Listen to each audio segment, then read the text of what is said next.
নববর্ষ বরণে পাহাড়েও লেগেছে রং।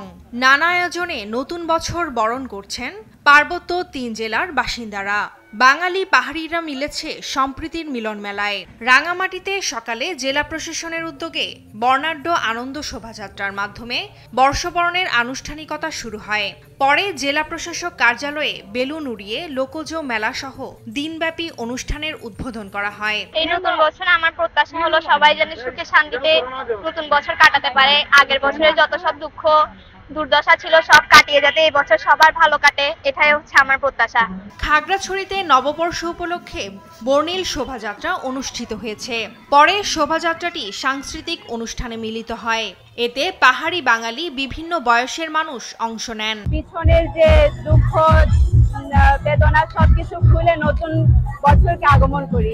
এদিকে সম্প্রীতির শোভাযাত্রার মধ্য দিয়ে পহেলা বৈশাখ উদযাপিত হচ্ছে বান্দরবানে।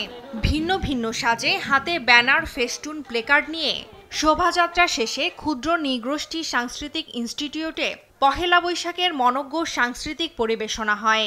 একদিকে পাহাড়ে চলমান সাংগ্রাই উৎসব, অন্যদিকে পহেলা বৈশাখের বর্ণিল আয়োজনে পুরো বান্দরবান শহর রঙিন হয়ে উঠেছে।